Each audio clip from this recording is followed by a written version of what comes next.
Welcome to the nextTalk podcast. We are a nonprofit passionate about keeping kids safe online. We're learning together how to navigate tech, culture, and faith with our kids. We have Tall Cop back with us today, Jermaine Galloway. Jermaine, thank you for being here. Thank you guys for having me back. It's a good thing when they bring you back. Absolutely. You've become a great resource for our parents. Tell everyone, if they have not listened to your previous shows, who you are. What's your background? So they know me as Jermaine Galloway. Well, they know me as Tall Cops That Stop, but Jermaine Galloway, I was in law enforcement for 18 years. Once I left law enforcement, because I do so many trainings, I travel and train across the country as a national speaker specifically on drug trends. That's my expertise. Everything associated with drugs, alcohol, which obviously is a drug too, at any possible angle or direction. That's what I train on. Such needed in today's world. Okay, today I want to focus on alcohol and marijuana and how that's been so normalized in the world. Can you speak into that?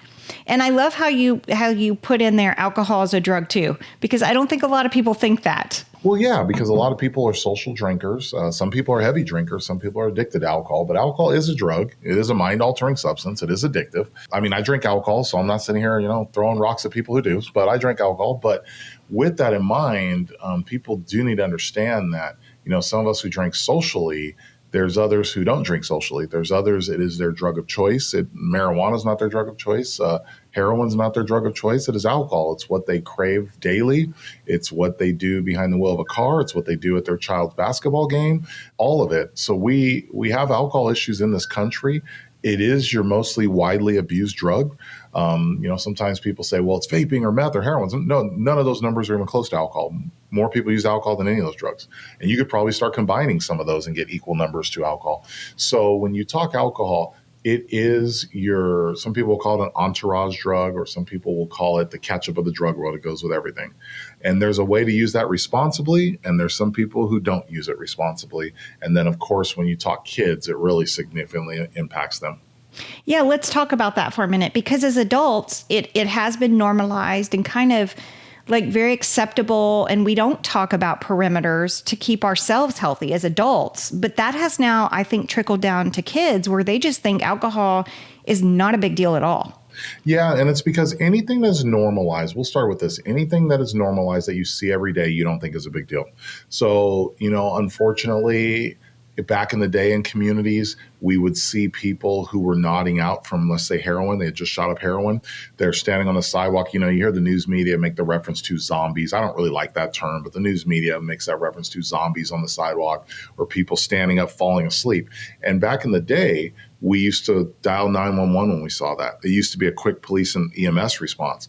Now, most people, guess what they do? Keep driving. They keep walking by. They walk into their Starbucks. They don't even dial 911. Why is that? Because it's become kind of normalized. You go to a larger city, you see that on the daily. And anything good or bad that you see on the daily becomes normalized, and people don't really respond to it after a while anymore. So what's happening with alcohol is many kids see their parents drinking, their aunts and uncles drinking, every social event drinking. Mom has it, in the Arctic mug in the center console, and kids go, well, what's the big deal? And furthermore, you have some parents who provide alcohol to their kids too. And in some cases, those same parents can't understand why their kids are fighting depression and going round and round with depression and going round and round with suicidal thoughts and going round and round with anxiety, but yet they allow them to drink. And you sit back and you go, you do realize alcohol is a depressant, right? You're fighting depression and depressants, and that's not a good thing. But some parents don't make that correlation either. Yeah, I think many of us miss that. Can you dive into that a little bit more about the association between alcohol being a depressant and causing depression and mental health issues with kids and with adults? Sure. Look at it like this. Let's start out with this first. Is all drugs make you feel good? Doesn't matter what the drug is. Some people will say, well, this drug has a medicinal value. I could make an argument for a medicinal value of every drug, from cocaine to meth to heroin. You can make an argument of a medicinal value to it. That medicinal value might be 10%, it might be 30%, but you can make an argument to that. And then also, all drugs feel good. So when people are going through a tough day, tough series of events, breaking up with the spouse, whether that's high school spouse, whether that is, married 30 years spouse, tough time at the job, stress during, high school sports, whatever it is you're doing, Drugs are going to make you feel better. The problem with that is not the temporary relief, the long-term lack of relief, and the long-term dependence and the issues that tie into that. And that's the bigger piece of this. So in other words, you are a student, you're suffering from depression, you don't feel good, you drink alcohol. Yes, you will feel better in the interim. You will feel better for the next 2 hours because guess what? You're going to veg out. You're not going to feel all these things. Your limbs are going to feel heavy. You're going to feel like you're nodding off, going to sleep. The question is, how do you feel 4 hours later? How do you feel that night? How do you feel the next morning? How do you feel the next 3 days? And that is where the issue. So then what happens? You've taught yourself that, well, the only way I feel good is to drink alcohol. So you go back and you drink more alcohol. And then you just continue this cycle to where now you become dependent on it. Now you're dependent on it. And now even when you were having a good day, it ain't so good because you need that alcohol fix to keep it a good day.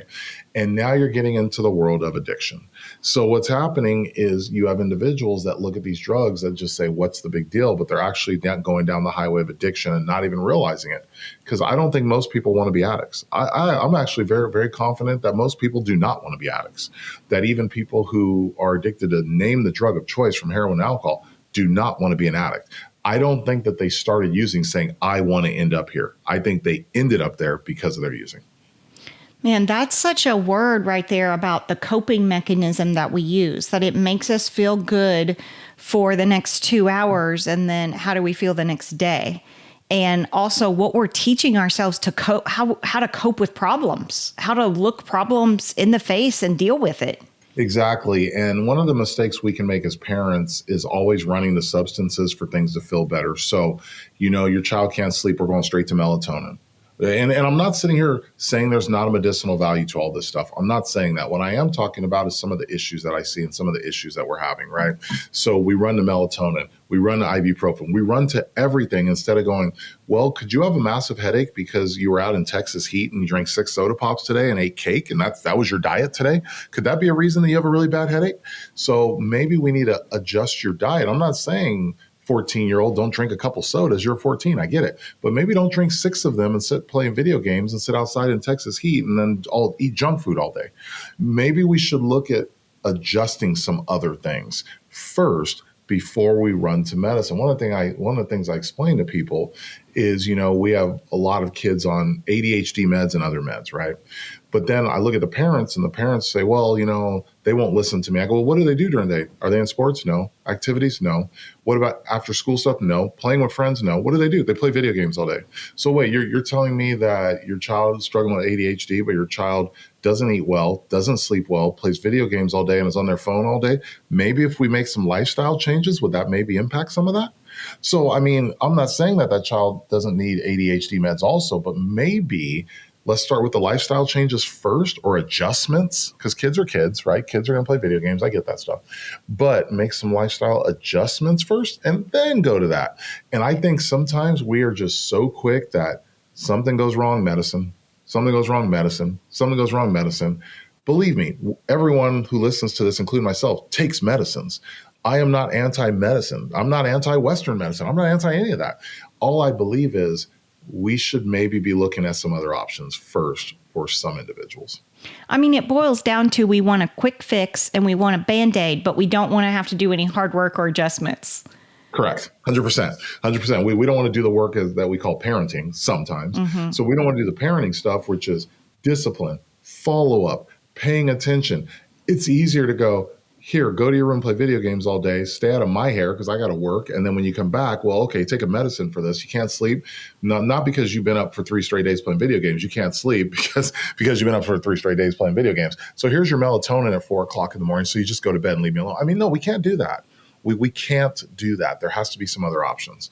For some kids, do they need that? Yes. For all, to the numbers I'm seeing, absolutely not.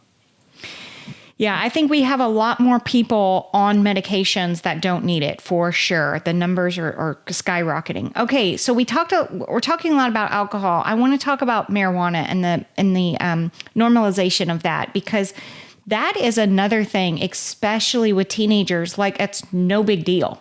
Yeah, and think about this. On this one, I don't totally blame the teens. I actually blame the adults because when we legalize a drug, guess what? The 17-year-old can't vote.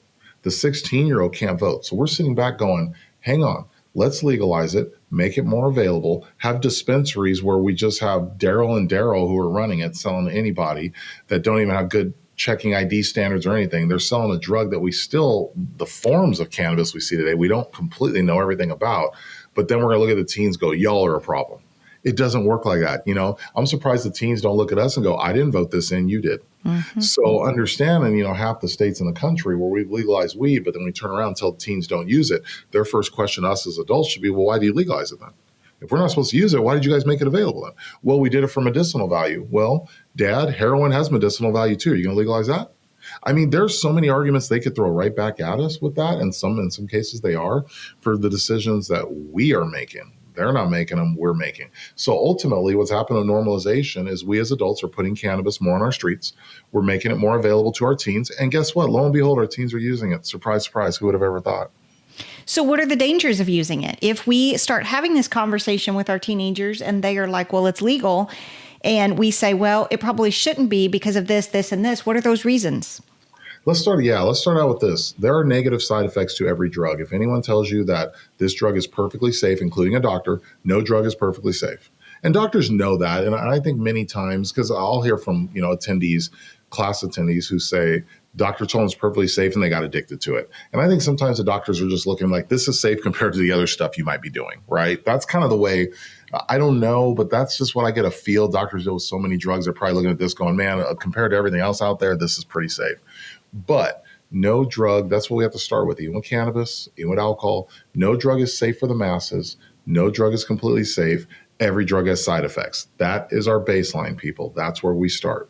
With that in mind, marijuana, cannabis, has a long history of being tied to early onset of schizophrenia, increased schizophrenia, depression, cannabis-induced psychosis. I mean, and what the scary part is, those are linked to cannabis with leaf and low THC. We're not even talking the concentrated form that's 5 times stronger today. So in other words, we have negative side effects associated with, let's say, a BlackBerry phone, but everyone's using smartphones today. But our data goes all the way back to the basic phone. So the flip phone, really, it would be a better equivalent, or those old brick phones. That would be the better equivalent, but everyone's using smartphones today. So what do you think the 20-year data is going to say when cannabis is however many times more potent and coming in a tar form and people are vaping it? What do you think the data is going to say when that comes out? And one of the things I tell my classes is I think the data is already coming out. I think we're already seeing it. So we don't have the numbers to back all of it, but I think we're already seeing it. Well, I think, too, you can just see if you try to get anyone into an addiction facility or rehab, that it's almost impossible to get people the help they need. They're full. How about that, huh? So when we make drugs more available, more people get addicted, but then those people need help. And they look at me and go, why was it so easy for me to get addicted and so hard for me to find help? One of the top things kids are in treatment for, now this might change a little bit, is cannabis. Now, and why I say it might change a little bit is vaping. Vaping, those numbers are going to exceed anything we've ever seen with drug use in kids because of how young they're starting and the high level of addiction of vapes. So vaping is going to shift that a little bit. But when you talk a harder, quote unquote, drug, it's going to be your cannabis products. And that's not ever going to slow down, because if anything, I'm not seeing any states going, we're making sanctions harder. I'm seeing states loosen sanctions, which means, or loosen policy or loosen laws, which means more people are going to do it. And let me finish on this note. Here's what I mean by that. Whenever you make a drug, these are 2 key points that I tell all my classes you have to always remember, never forget. Whenever you make a drug more available, it lowers the price. When you lower the price, you price kids into the market. An example I give people is, why is cocaine not popular with students? Why is cocaine not popular in high schools? Are you telling me plenty of high school kids would not want to use cocaine? I disagree. I think some would want to use cocaine. Why don't they then? It's not easy to get, and it's not cheap. It's expensive. Those are your 2 reasons you don't see cocaine in high schools. You change those dynamics, you lower the prices, and you open cocaine dispensaries in Missouri, Texas, New Jersey, you're going to see cocaine immediately in your school system. So people need to understand that there's main factors that play into all this. Because one of the things I'll ask parents is, I'll say, parents, I want you to rattle off in your head the drugs that you believe are popular or that your kids tell you are popular in your community.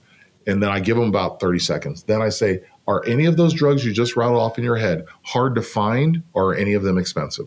Because you know the parents just thought in their head, cannabis, vapes, alcohol, pills, maybe mushrooms, stuff like that. And I say, are any of those hard to find, and are any of those expensive? And they shake their head no. And I go, that's why they're popular with your kids. It's simple concepts. It truly is. We don't have to, break down the science with this. It is simple concepts of why certain drugs end up in kids' hands. Laws have consequences, and it does become normalized in a society. Absolutely, it does, and we are living that right now. And if you think that normalization doesn't matter, then sit back and ask yourself, why are the depression rates up? Why are suicide numbers so high? Why are all these things going on then? Because some people will say, well, I think we should legalize drugs because less people will use it. And I tell them, we're in a 10-year case study already. Guys, you realize the first state to legalize was about 11 years ago. And name a state that all of a sudden has made the quote unquote drug war sanctions harder or stronger. Name a state that says we're sending more people to prison for drugs. Name a state that says we're arresting more people. Name the state or city that's doing that. No one's doing that. We're loosening everything across the board. How does addiction look to you on your streets right now? Look like it's getting better out there? We're loosening everything. So when people sit back and say, well, I think we could do this, I say, we're already doing it. We are already doing it. And does it look better to you out there? It does not. No one thinks the drug world looks better. Not one person does. So understand that I'm not saying we should be throwing people in prison, because I know that does not work either. But just loosening sanctions, lack of policy, lack of laws, that clearly doesn't work either. Well, and like you said, I mean, once that has been loosened and then it's just so readily available for kids, it trickles down, and then we get irritated at our teens for it. And it is literally not their fault. It is everything that has been modeled by the adults and what we've allowed. It is. I mean, guys, we're seeing vaping in second grade now. We never saw drug use in second grade. We never saw drug use in third grade. We never saw drug use in fourth grade. We maybe saw a little bit of alcohol in fifth and sixth, and I mean a little bit, but we never saw drug use at those age ranges. Why are we seeing vaping in second grade? Because a vape pen costs $4 to 50, but it costs $4. It tastes like strawberries, and it's sold in every store on every block. Okay. You know what I mean? Every corner store. That's why you are seeing it. If a vape pen started at, let's say we taxed them and they started at $50, you're not seeing a second grader with a $50 device. You're not seeing kids bringing that to school anymore. You know why? They don't want a $50 device to get taken by the teacher. They're going to leave that thing at home. So understand there's some simple things we could be doing we're not even doing that. If anything, we're going the other way. Yeah. And I liked what you said too earlier in the podcast. You said, and we've got Daryl running these shops, and they're not carding or caring, like they're not following the law to make sure kids aren't getting these products. They just want to make money. They're in a business. They want customers. Correct. For-profit and public health do not equal. You're going to get one or the other. You're not going to get both. So if you're for-profit, that's never good for public health. If you're good for public health, it probably is not super good for for-profit. They do not meet. So you're going to have to pick one or the other. And vapes are clearly terrible for public health, but they're for-profit. So we tend to not close industries. We tend to not ban entire industries. We tend to kind of try to regulate them or adjust them, but we tend to not ban them. So I'm not seeing the vape world getting banned. I do predict us doing something with flavored vapes. I do see that coming at some point, because I don't believe our vape issues are going to adjust until we do. So I do believe that coming, but we're not there yet. Well, and I'm glad that you also mentioned, the younger ages that you're seeing. Same thing exact is happening with us over here at nextTalk with, nude photos. The more normal it becomes, I used to, when I first started, it was a middle school and high school issue. Now I got elementary kids doing it. Because it's become so normalized, and they're desensitized to seeing naked people on a screen, and it's the same concept with this normalization of alcohol and marijuana. Yeah, and we're seeing all of it on TV, and there's actually overlap in all that too, sex, drugs, and alcohol, right? We remember growing up sex, drugs, and rock and roll. I think we take away the rock and roll piece now, but sex, drugs, and alcohol, all those things travel together. If you look right now, what are they using to sell alcohol? Sex. And it's not just females, males and females. It's both. I mean, they're using sex to sell that. So it is a main topic. And again, our kids are seeing it, because before, where our parents could have hid some of that from us, now we all have smartphones and social media. So the hiding it from kids does not exist anymore.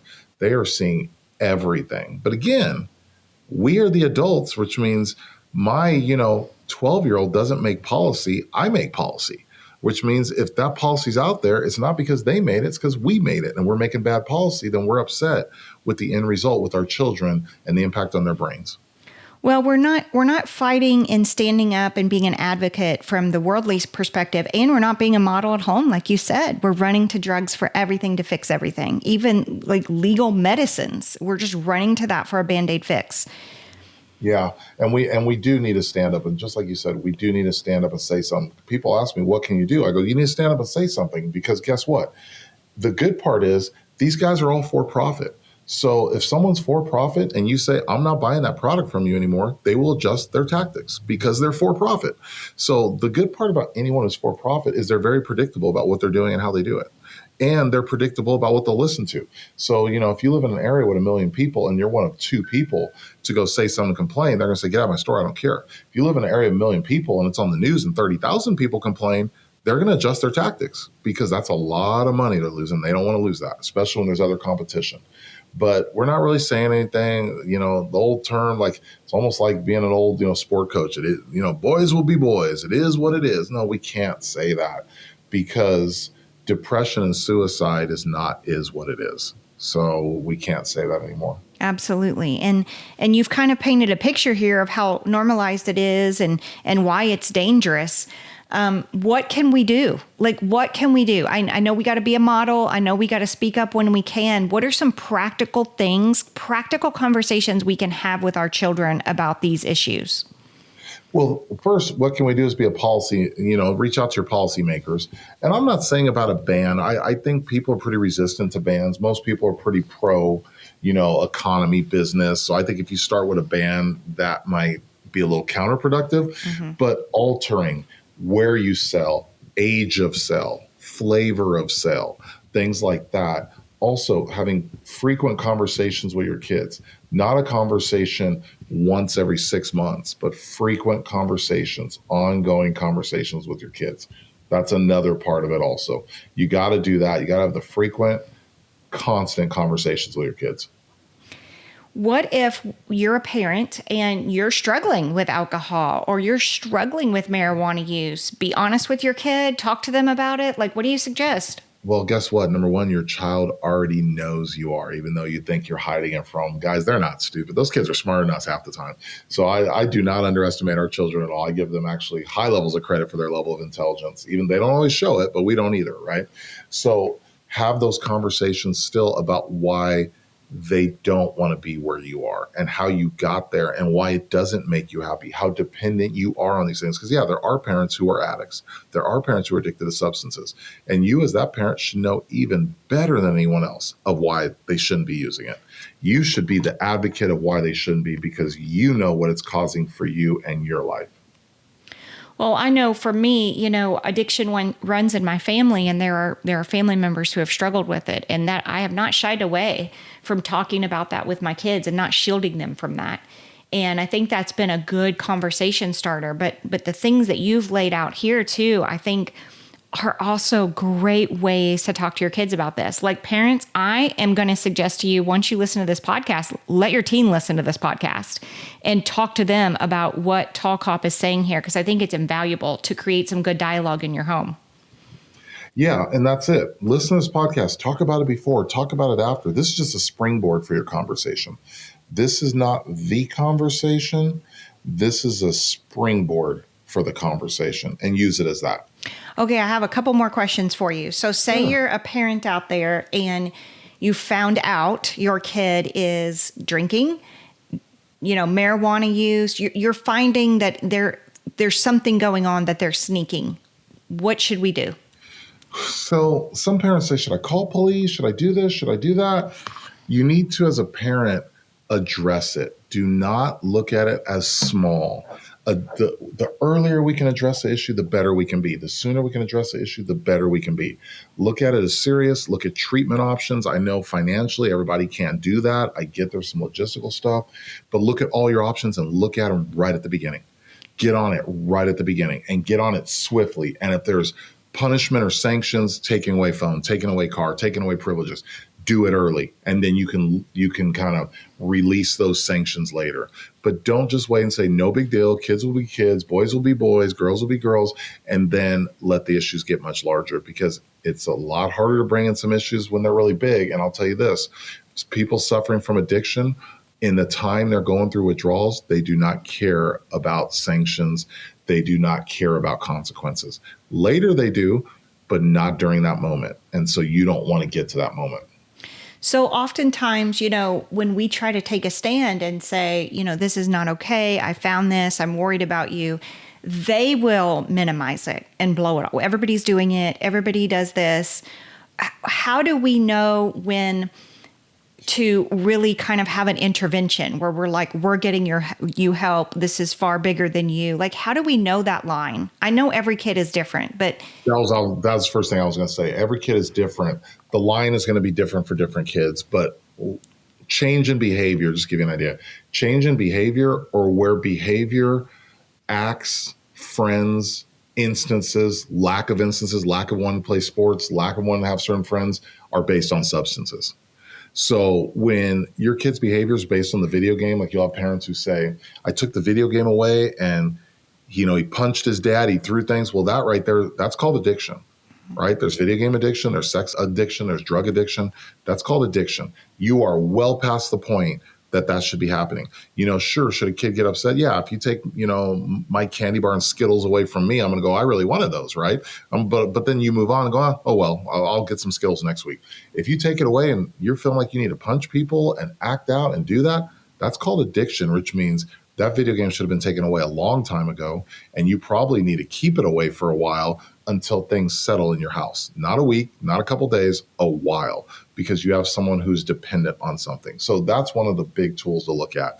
When, your child stops vaping, there's the initial withdrawals from lack of eating, irritability. That's normal, should be expected, because it's withdrawals. But now you're a few weeks in and you're still seeing some weird behaviors. Now you're in the world of addiction, and you're going to need to address that. Any other tips for parents walking through this on how to get help?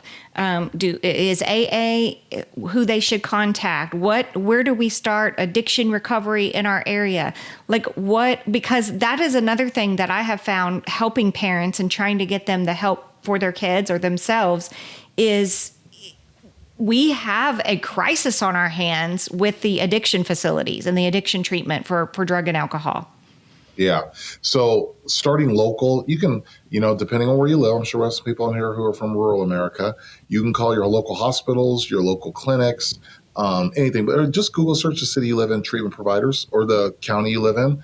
Look them up, look up the reviews. There's a lot of information out there. There's several, but like you said, it's hard to get people in some of them. And even for some of the drugs, like if you say it's vaping, they might say, we don't deal with that. We're only dealing with this, this, and this. We don't have youth counselors. We don't deal with this, this, and this. So in some cases, you might have to make the drive and you might have to travel a little bit. But that's where you want to start. You can look at hospitals. You can ask your school resource officer if you have one. You can ask your school counselor. A lot of times they have connections with those. So you're just going to have to shop around a little bit. Well, and I think that's the thing that I'm seeing is so difficult because you're in a crisis and your kid is in denial that they have a problem, but they're acting out, just like you said, getting physical, hitting walls, punching because they're going through withdrawals. You're so worried about them. And in the middle of it, you have to be logical and find the right treatment center and then look at insurance plans. And that's a crisis. That's a major crisis for a family. And so what I immediately go to is we have to do better at prevention so that we never get to that point. Right, exactly. Prevention, education are the first steps before you get to enforcement. Enforcement's that final step. So, and a lot of people, we don't want that there because that's criminal records and all this other stuff. Prevention and education are the first steps. Always remember that. Parents, it's your job to be the parents. No one else's. It's yours. And that's why listen to this podcast, start the conversations early with your kids. Make sure that just when you're popping ibuprofen, that is still sending a message to your kid if you're popping that every day for pain. Exactly. And that's it. And the bigger thing is, okay, what's the pain? What's the level of pain? And, with some of these parents, I tell them, I go, you're 40 years old and this is where you're at. Theoretically, you should have another 45 years. You're halfway there. what do you think it's going to look like? Right? You need to address this now. This isn't going to get better. You need to address it now. And, when you hear people who have a surgery and they go, well, I took pain pills for 2 weeks. Okay, you have a surgery. Some of you might need pain pills. You might need opioids. But after surgery, you're supposed to be in some level of discomfort. So if it is bearable enough, then don't take the pills. If you can get around it, then don't. If you need to, okay, I understand. There's a need for that. But then you should make that a couple-day instance and start weaning yourself off it. You're supposed to be uncomfortable after a surgery. So after those things, start weaning yourself off of it. If you can bear it, do it. Because when you talk to those who've fallen into the world of addiction, you don't want to end up there. You don't want to end up there. And I know a lot of people end up in addiction. They don't seek it. They end up there. Well, and I would also say, I would add to that. That's such a great example. I remember when my kids had their wisdom teeth cut out. And the doctor gave them pain medicine, and they said, if you need something stronger, we can do it, but we don't want you to have it. And that was a whole conversation with my kids as they were recovering from their surgeries.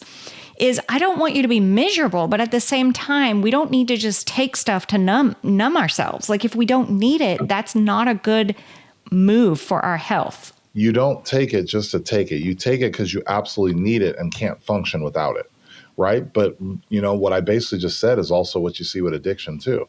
You take it because you need it and can't function without it. So you got to kind of look at that to double-sided sword there. So you got to look at both of them. So you definitely want to pay attention to that. Wow, that's a good point.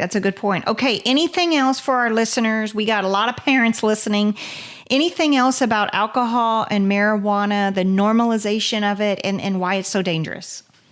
I think I covered why it's so dangerous. I'll tell you guys this. I put out a lot of resources, and I'm always updating. This stuff is always changing. This stuff is all of it. I mean, we just talked alcohol and marijuana today, but we could talk about 30 drugs. Is always changing, is always evolving. So pay attention, track with the stuff I put out there. Go to my YouTube page, sign up for that. It's free. So I'm not telling you this to make money. It's free. Go to my website, Tall Cop Says Stop, and then you can sign up for my email list. It'll be a pop-up. And then you just put your information in there, hit submit, and it'll sign you up for my email list. And put in the comments section that you heard me on this podcast. It's kind of cool to know where people come from. I have over 82,000 people on my email blast list. It goes out once a month. One just went out 3 days ago. So that's the January one. The February one will go out here in a few weeks.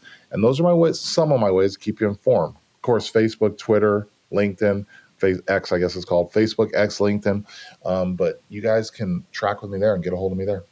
Well, thanks for all the work you're doing out there. I appreciate your wisdom, your experience. Oh my gosh, you're on the front lines of helping us manage this stuff as more products and new products come on the market for these kids that are being marketed to them. You are welcome. You are welcome. Thank you guys for having me. And guys, of course, if you have questions, hit me up. Thanks so much, Jermaine. Thank you. Have a good one. nextTalk is a 501c3 nonprofit keeping kids safe online. To support our work, make a donation at nexttalk.org. nextTalk resources are not intended to replace the advice of a trained healthcare or legal professional, or to diagnose, treat, or otherwise render expert advice regarding any type of medical, psychological, legal, financial, or other problem. You are advised to consult a qualified expert for your personal treatment plan. Our nextTalk podcast is in the top 2% of over 3.4 million podcasts ranked by Listen Notes. But now we're also adding YouTube. So this is a whole new thing we're doing. If you could like, subscribe, and comment on these videos, it would help us so much. We appreciate y'all.